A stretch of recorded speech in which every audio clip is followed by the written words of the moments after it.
Hi everybody, it's Don and I hope you're having a fantastic day. Well, a very popular area in Alaska is probably closed for the rest of this year at least.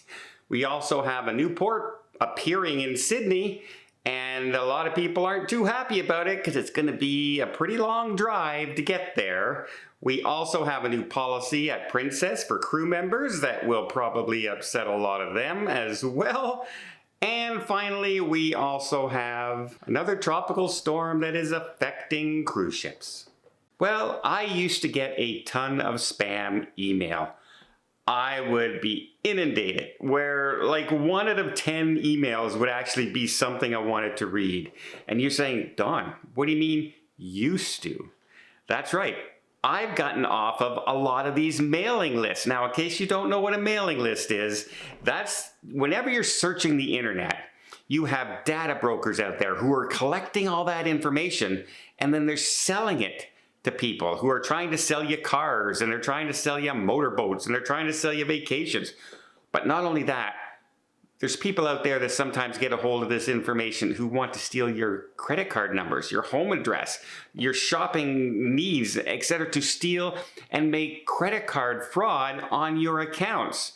Well, I don't want that, but I don't want to be on these mailing lists at all. So what did I do?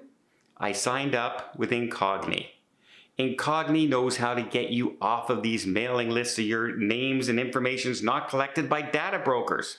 They will reach out to them and demand that they take you off those lists, and by law, they have to do so. Not only that, if they take you off and then just put you right back on again, they continue to monitor it for you. I've seen a drastic drop in my spam email. Not only that, I've also seen the fact that it's much safer out there to having my personal information stolen from one of these data brokers. In fact, recently over 3 billion people's information was stolen from one of these data brokers who was collecting this information on the dark web.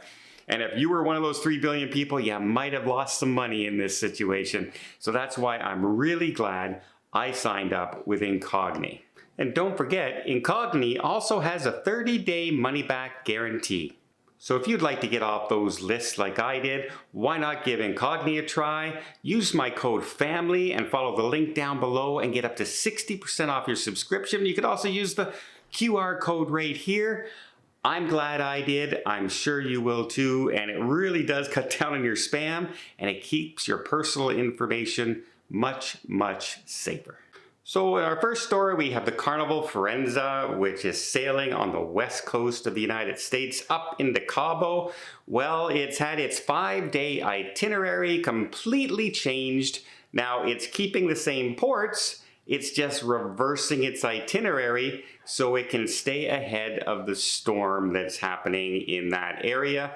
It'll go to the furthest stop first and then come back, as opposed to the other way around.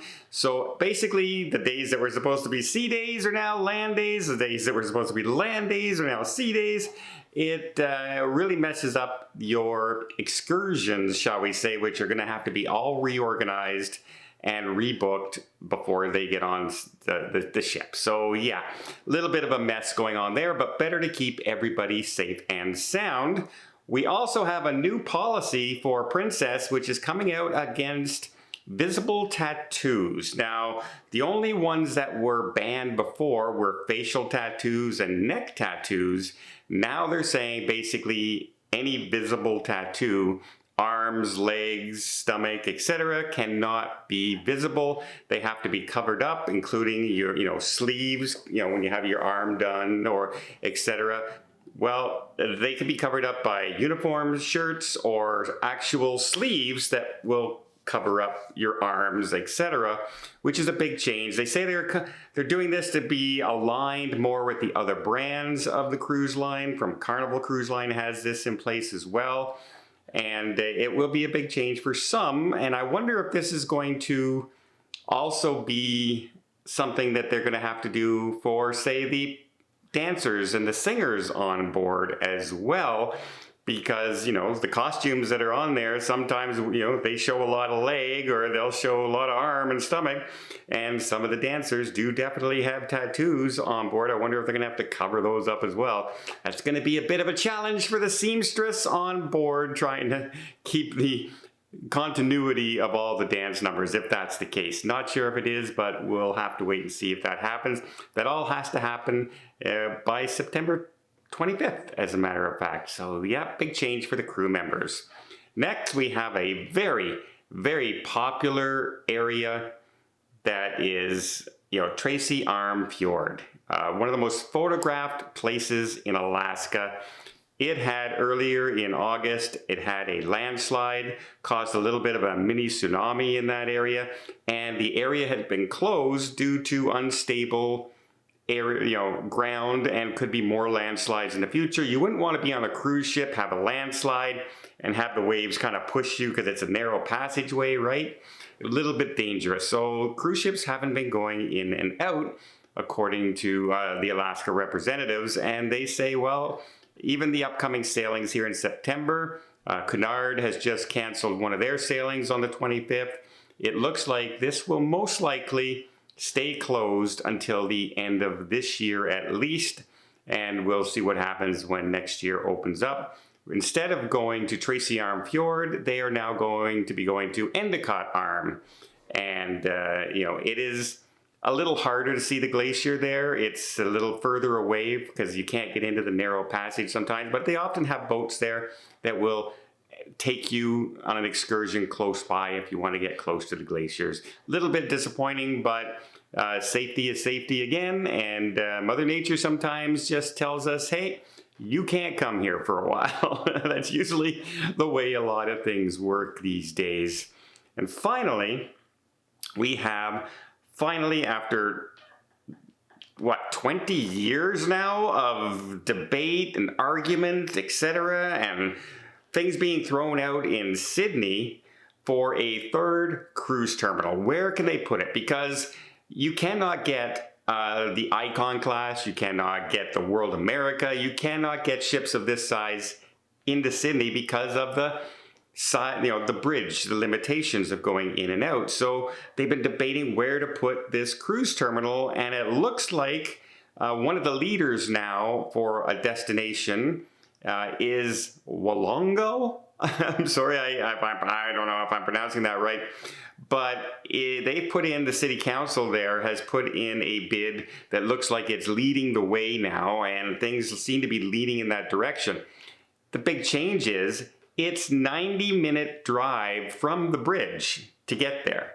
It's not sailing from Sydney anymore. It's, you know, quite a distance to get there by, you know, road or train, or basically anyway. You're gonna have a much longer transportation to get to that cruise terminal, or even to visit Sydney if you're coming from the other direction, right? So yeah, a lot of people might not be happy with the terminal being that far away, but they already have like a terminal that's there that is used, and containers and everything come there.